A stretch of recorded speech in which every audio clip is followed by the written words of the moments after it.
Salve Maria Imaculada, meu nome é Júlio de Maria, seja bem-vindo ao meu canal. Estamos meditando sobre a devoção ao Sagrado Coração de Jesus. Se você já tem acompanhado os nossos vídeos anteriores da sequência desta devoção, na meditação sobre esse mês, temos feito uma abordagem histórica e contemporânea à luz dos fatos da atuação da Igreja e a relação direta com a sagrada instituição da família, em vista dos ataques que ela vem sofrendo no nosso tempo. E para tal, o projeto antes minou a imagem da Igreja, a fim de destruir seus fundamentos, seus alicerces, calar a sua voz e proporcionar uma surdez no mundo, gerando ou fazendo com que a voz da Igreja fosse considerada, a partir do coração humano, com indiferença. Por isso, queridos irmãos, peço atenção do seu coração, do seu olhar e com ouvidos atentos. Então, desde já, curta, comente, compartilhe este conteúdo para que mais corações sejam alcançados com este conteúdo, pois as meditações têm nos levado a aprofundar sobre o grande mistério do coração de Jesus, dentro da sua dupla natureza. Jesus, na sua natureza divina, ele é Deus, e na sua natureza humana, se fez homem sem deixar de ser Deus. Assumiu a condição humana em tudo, menos o pecado, para redimir o gênero humano, salvar, resgatar na sua dignidade, no projeto de Deus Pai. Ao olhar para seu Filho, criou a humanidade. Seja bem-vindo. Muito obrigado por acompanhar.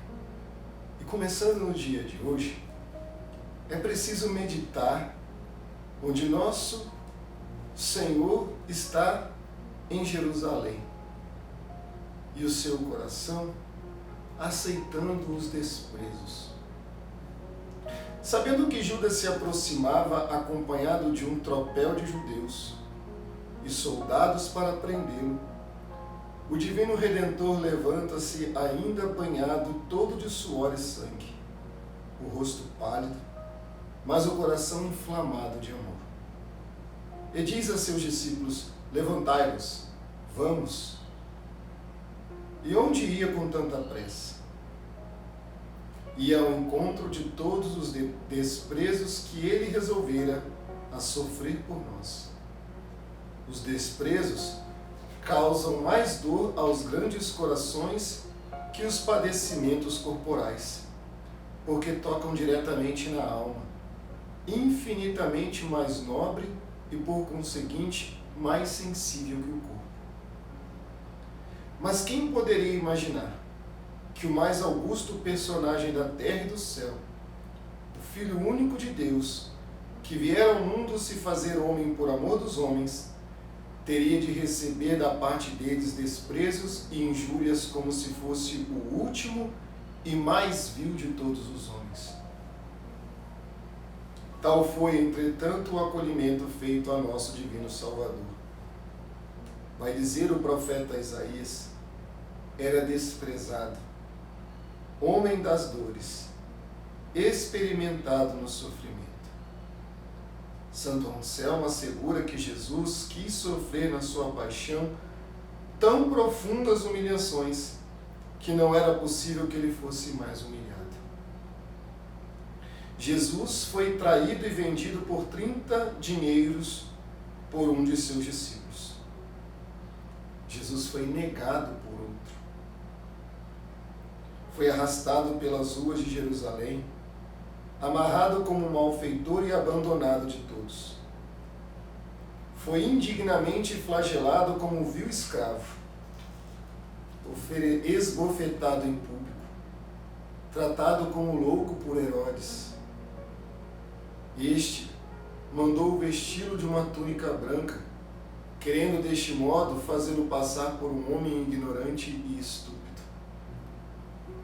Foi tratado como rei de teatro, colocaram-lhe na mão uma cana grosseira à guisa de cetro. Nas espadas, um pedaço de estofa vermelha em lugar de púrpura. E na cabeça, por mortejo de sua dignidade real, coroa de espinhos. Depois disto, saudavam-no chamando-o por escárnio, Rei dos Judeus. Cobriam-no de escarros e desfechavam-lhe golpes. Nosso Senhor quis, enfim, morrer por nós. E qual foi a sua morte? A mais ignominiosa foi o suplício da cruz. Ele rebaixou-se, tornando-se obediente até a morte e morte de cruz. Só eram crucificados os criminosos mais vis e dignos de ódio. Seus nomes eram para sempre malditos e infamados, conforme aquilo que se lê: maldito aquele que pende na cruz.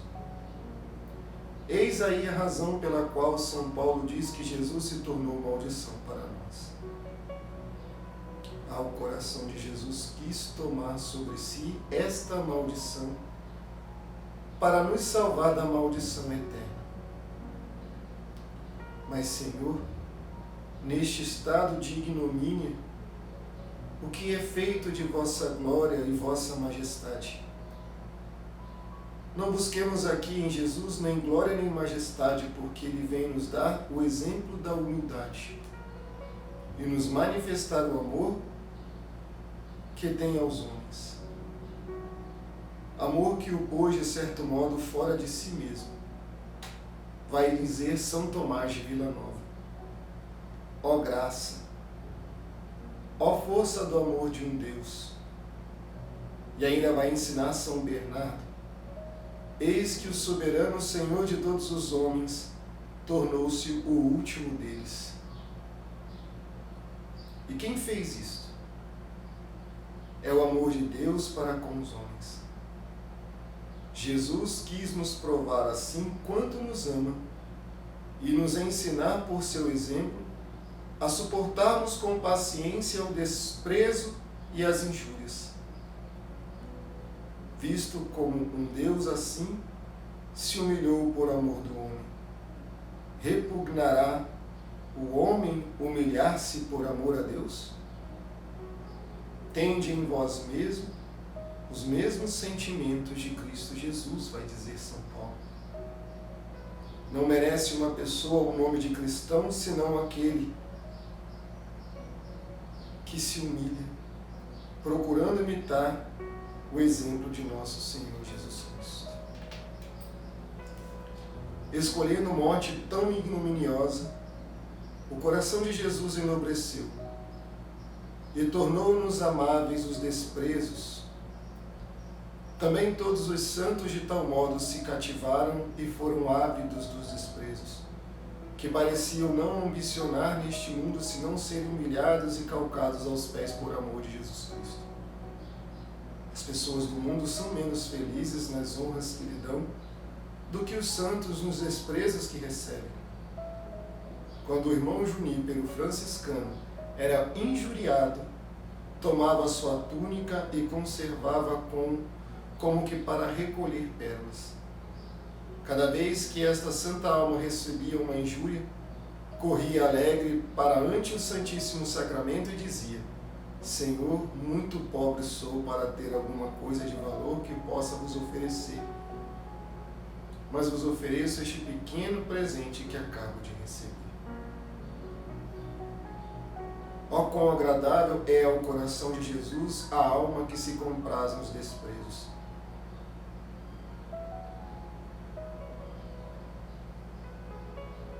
Ó quão agradável é ao coração de Jesus a alma que se compraz nos desprezos.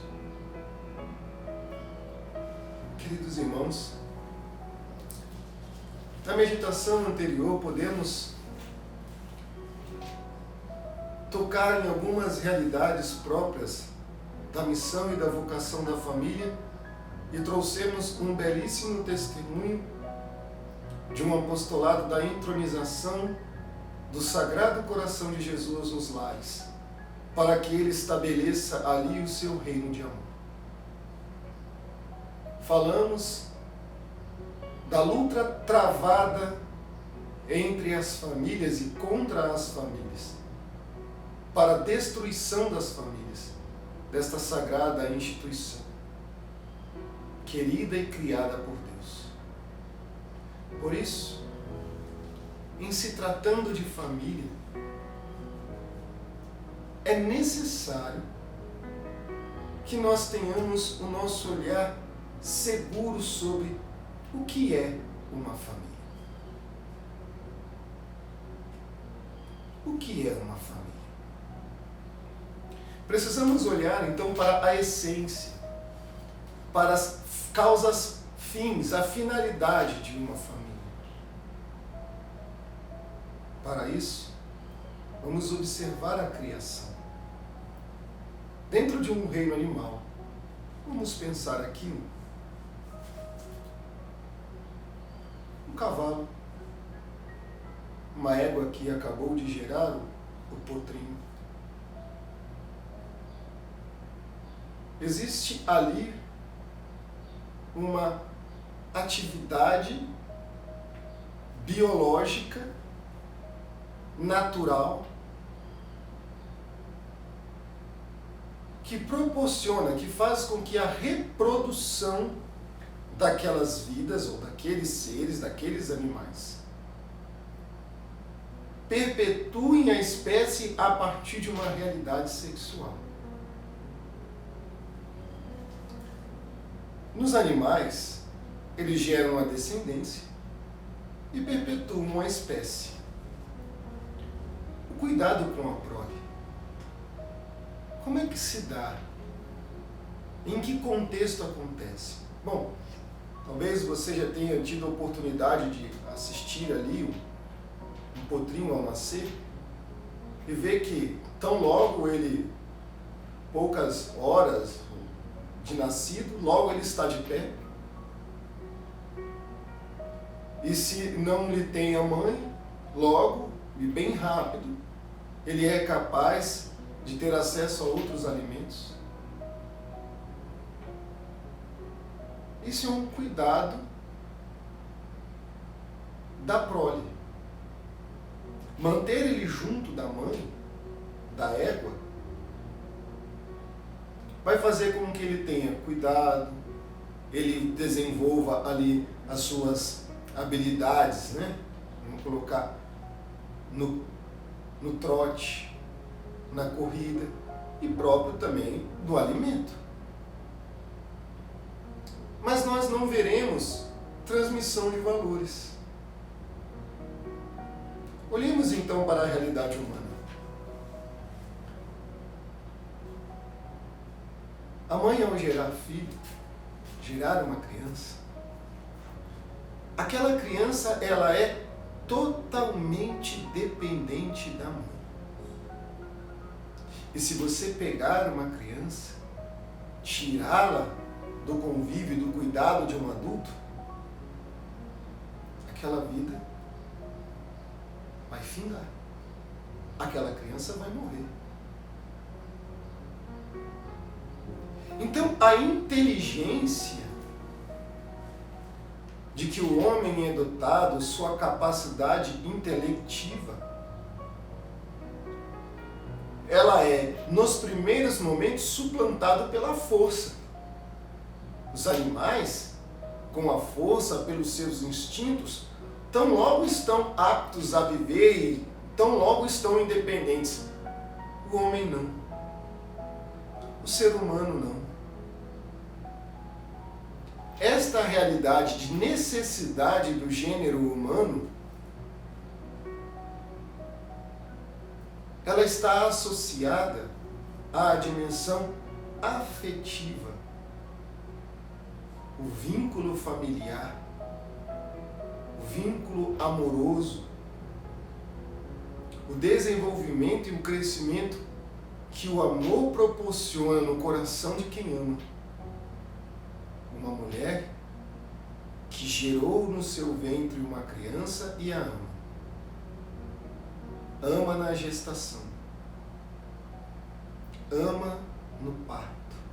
E ama na educação. E mais. Educação é transmissão de valores. Transmitir valores, fazer crescer nas virtudes.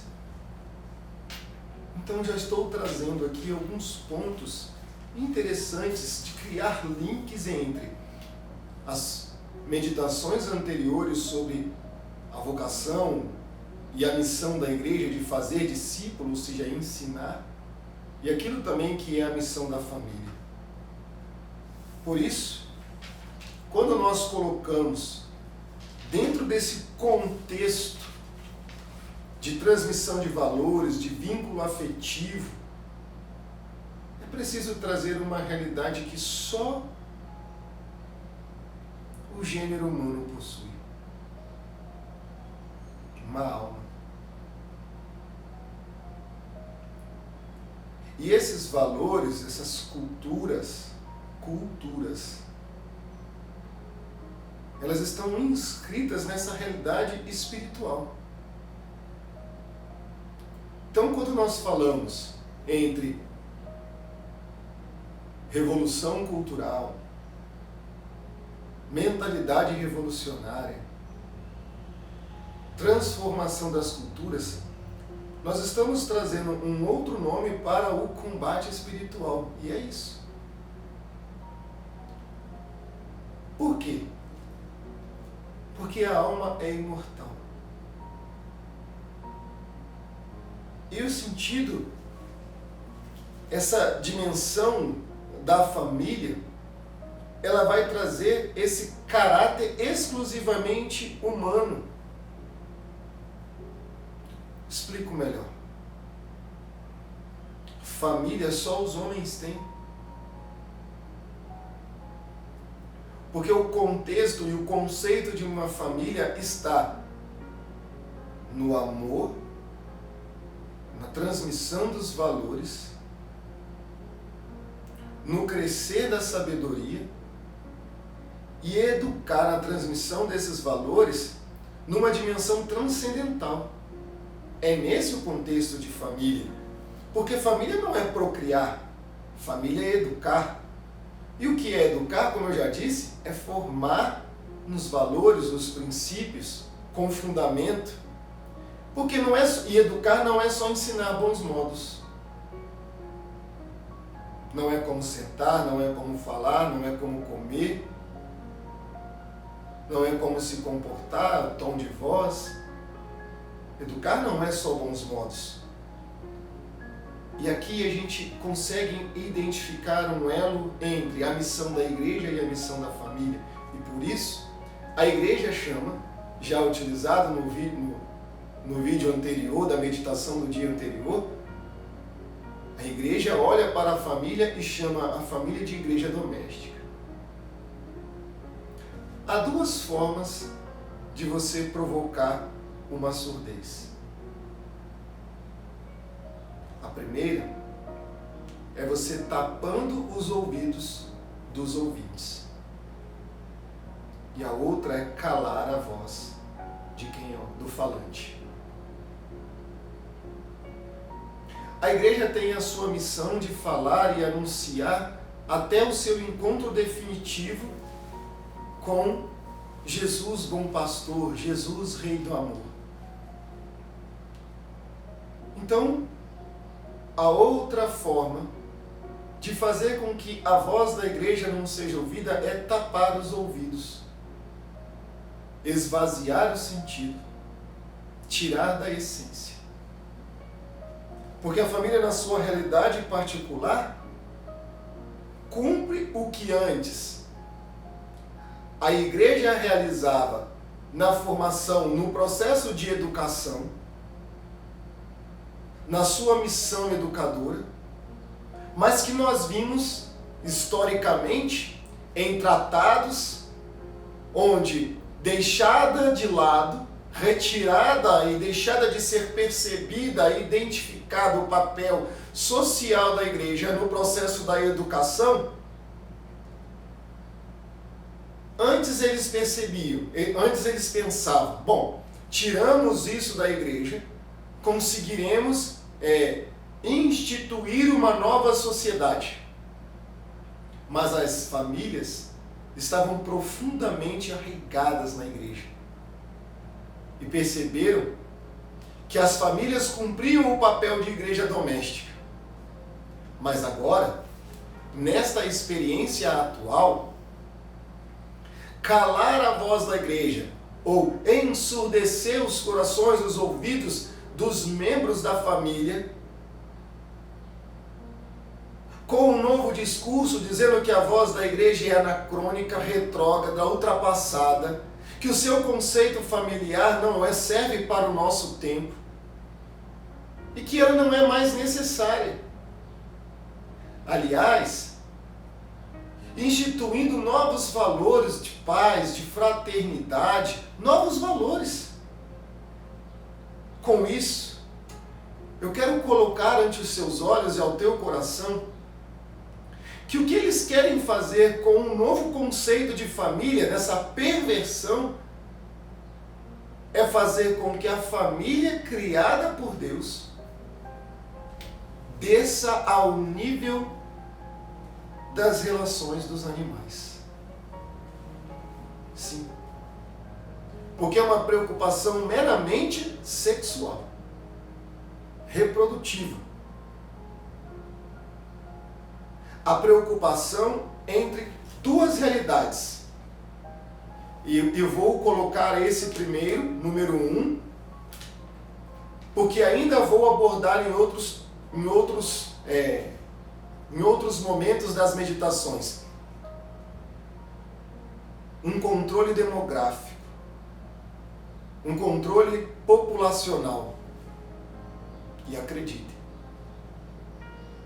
existe um projeto de controle demográfico, mas também a destruição da família. E por incrível que pareça, esses projetos, essa malha está bem construída e todos os fios desta malha nos levam ao mesmo ponto de origem. As grandes fundações, as ONGs, a ONU. E fazendo descer a realidade dos animais, transformar as famílias ao contexto de empresas, no empreendimento, como se tivesse que dar lucro, como se tivesse uma finalidade única e exclusivamente social. E o resgate da família está gira em torno de resgatar esses valores. Valores fundamentais, valores constitutivos desta instituição sagrada. Para que serve uma família, então? Então, para conhecer algo, como eu já disse, é preciso saber as causas, qual a finalidade. Por exemplo, uma cadeira. Para que serve uma cadeira? Vamos analisar uma cadeira. Nós podemos olhar do ponto de vista dos materiais que são utilizados para se fabricar uma cadeira: madeira, aço, espuma, borracha, couro, fibra, plástico. Mas também podemos identificar a história da cadeira. Quem fez, qual foi a ideia, a inspiração do autor. Mas nada disso vai explicar a cadeira, isso vai contar a história. Mas qual a finalidade da cadeira? A que realidade ela satisfaz? O homem foi criado para a comunhão com Deus, para a paz, para a concórdia perfeita. Mas o pecado, por sugestão do demônio, provocou essa ruptura, esse abismo entre o homem e Deus. Então, perdida a possibilidade desta comunhão nesta vida pelo pecado, o mistério da encarnação do Verbo, ou seja, deste coração que sangrou por amor da humanidade, abriu as portas do céu para que o gênero humano pudesse viver isso numa nova realidade nos céus. E a forma como a vida humana é perpetuada é na família. Por isso, o sentido de família, a realidade da família, onde acontece o ato criador misteriosamente, onde Deus infunde uma alma, é nessa relação, união entre o homem e uma mulher, numa união natural, e sobre essa instituição que oferece segurança de vida, segurança a essas realidades, segurança chamada família. Com isso, queridos irmãos, chegamos a um ponto fundamental. Ao perceber a necessidade, o desejo de fazer com que a realidade da família, a verdade da família, sua essência, sua finalidade, sua grandeza, seu mistério no mundo, seja reduzido a um novo contexto de família, a um novo conceito de família, retirando toda essa dimensão de vínculos afetivos, comparando-nos com os animais. E eles querem somente insistir que família é um conceito. E onde nós vemos isso? Nos programas de televisão, na internet, nos jornais, nas revistas, nos filmes, no cinema. E é uma estratégia milimetricamente pensada, como eu já disse. Um exemplo disso nós podemos procurar e pesquisar na Conferência do Cairo, que aconteceu em 1994, e também numa conferência em Pequim, em 1995, onde os organizadores e os representantes de algumas ONGs insistiram em começar a inserir nos documentos dessas conferências a palavra gênero. Você vai perceber que eu utilizei diversas vezes para descrever o gênero humano. Homem e mulher são humanos. A partir do momento em que eu separo, posso dizer gênero masculino, pronto, restringi. Gênero feminino, uma nova restrição. Eu posso trazer novas restrições sobre gênero humano, masculino, dentro de uma faixa etária. Eu vou restringindo.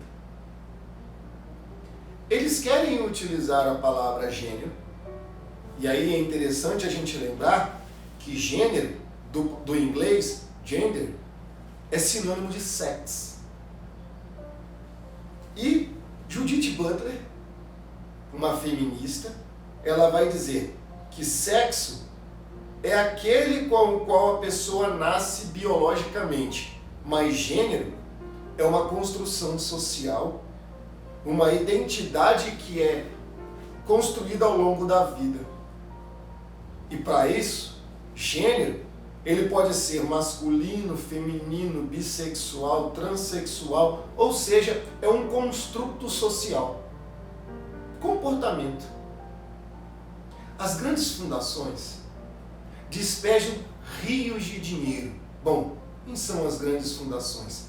Talvez você já tenha me ouvido falar em alguns momentos. Rockefeller, MacArthur, Ford, as ONGs, a própria ONU, têm investido rios de dinheiro a fim de implantar essa agenda e dar um novo sentido de gênero. E querem, talvez, iniciar, e talvez tenha sido essa forma que chegou aos seus ouvidos, de que gênero é uma forma mais polida de se referir a sexo. Mas não é. Porque essa é uma estratégia demolidora e revolucionária. E o objetivo que está por trás é a destruição das famílias. No livro A Origem da Família, do Estado e da Propriedade Privada, assinado por Engels, mas um livro de Karl Marx, nós podemos entender e enxergar por que a agenda da esquerda, a agenda marxista, se alinha tão facilmente com esse pensamento. E por isso ela deve ser imediatamente refutada dos pensamentos. Aqui eu abro um parênteses.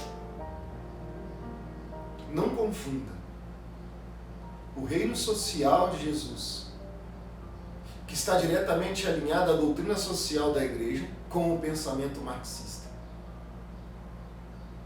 O que eles querem fazer é gerar uma confusão, uma distorção, uma perversão de valores próprio daquilo que é do demônio.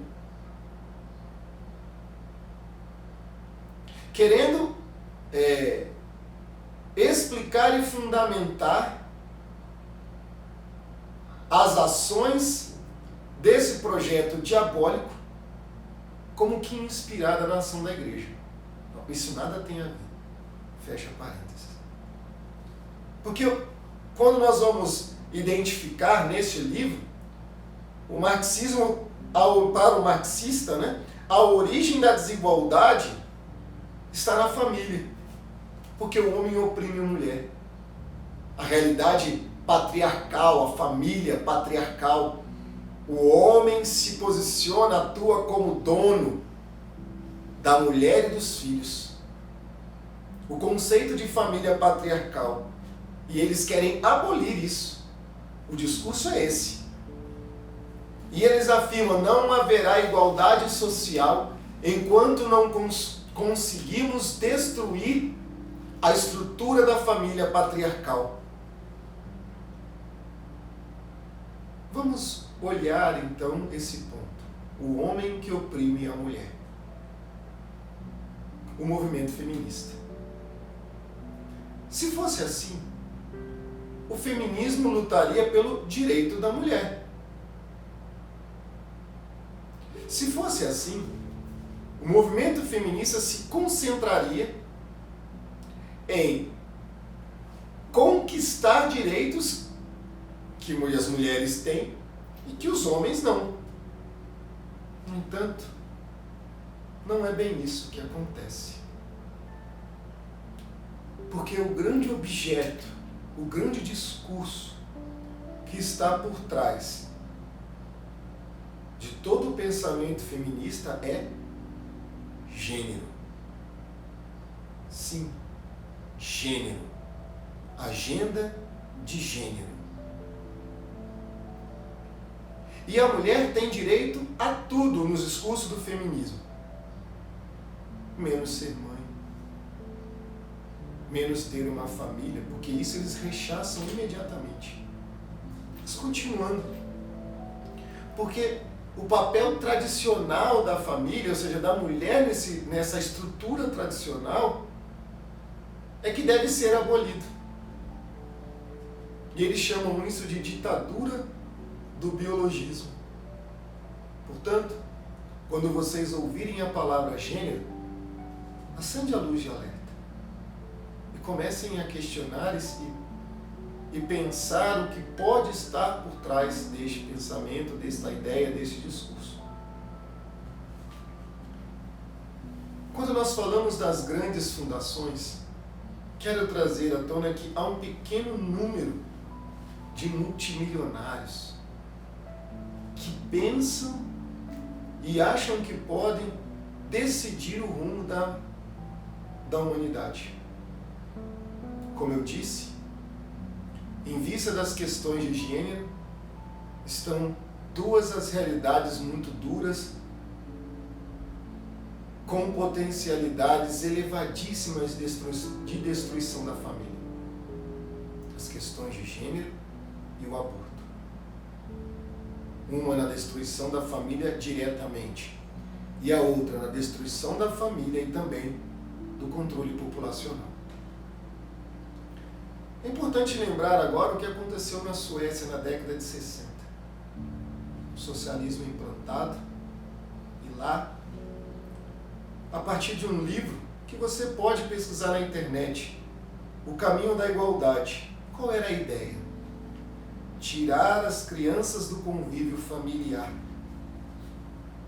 Lembra que eu vim falando a respeito do plano a fim de incutir na mentalidade, no comportamento das crianças que serão cidadãos desse ideal de novo mundo, destes que militam nestas causas, nessa agenda?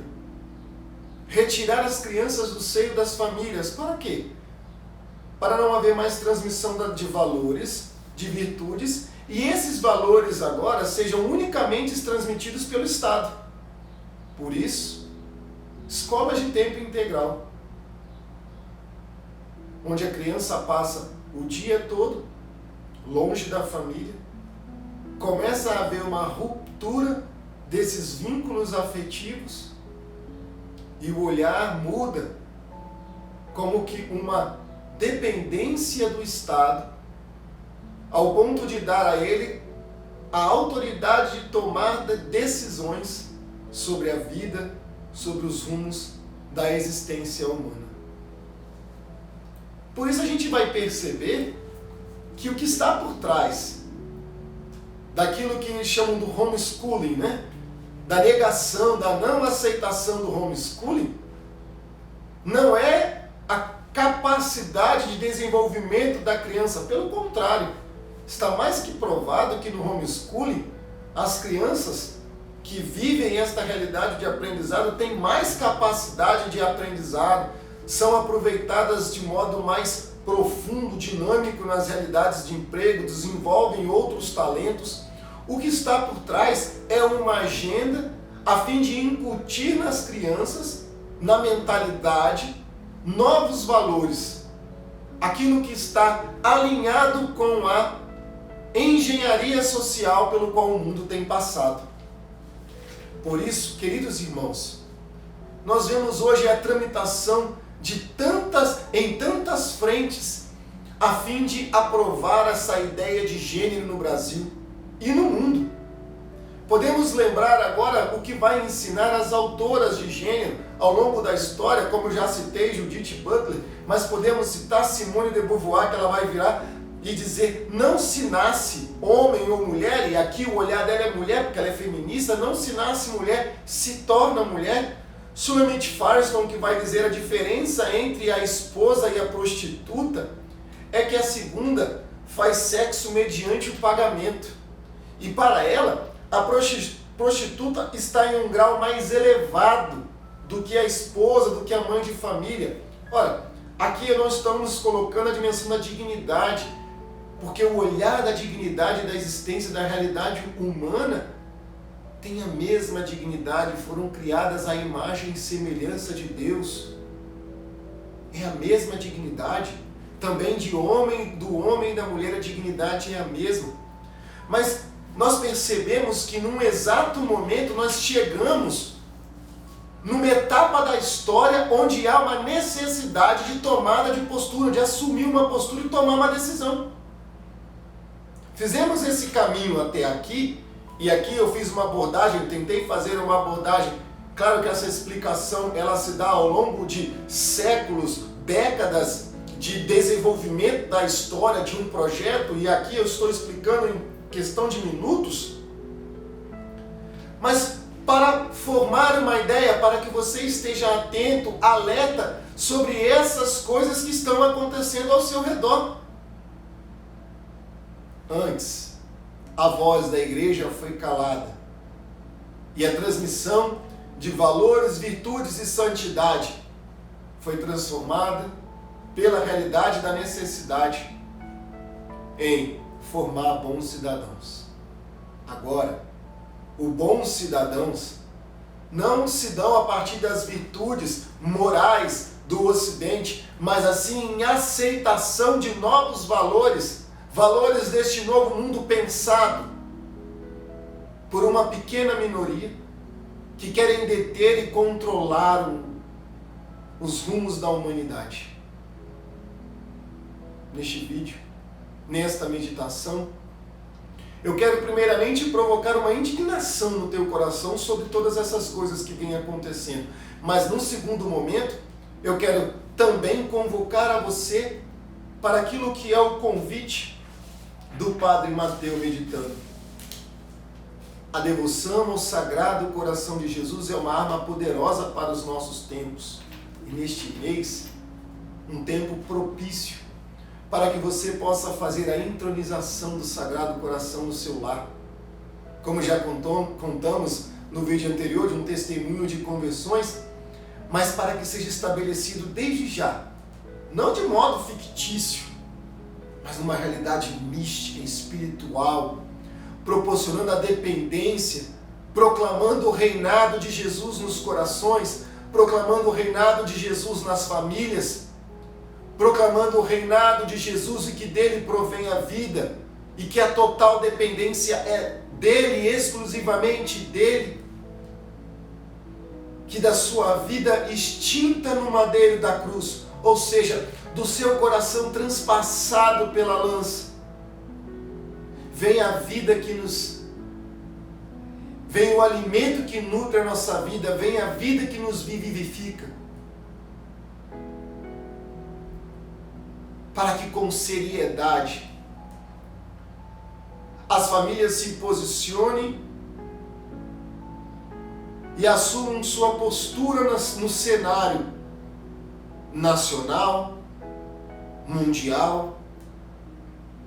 É hora de dizer um basta para esta mentalidade revolucionária que quer promover um controle diante de tudo aquilo que eles querem fazer. Nós não somos marionetes, nós não somos massinha, brinquedos de massinha, nós somos filhos de Deus, famílias consagradas. Por isso, homem, consagre tua família ao Sagrado Coração de Jesus. Ponha-te de pé nesta luta que já se apresenta diante de ti. Vá às fontes da salvação, que é o lado aberto e o coração de Jesus, para que dali satisfaça todas as suas necessidades, as necessidades mais profundas e mais íntimas do teu coração, da tua existência, e promova a comunhão com este coração sagrado, para que ele, reinando na tua casa, você possa formar homens e mulheres nas virtudes e nas santidades, cumprindo bem o papel que Deus lhe deu. A partir desta indignação formada no teu coração, que você possa transferir isso num processo de revitalização, luta contra o pecado, contra a cultura de morte e contra essa agenda macabra de destruição da família. Um forte abraço, obrigado por acompanhar esse vídeo até aqui. Salve Maria Imaculada.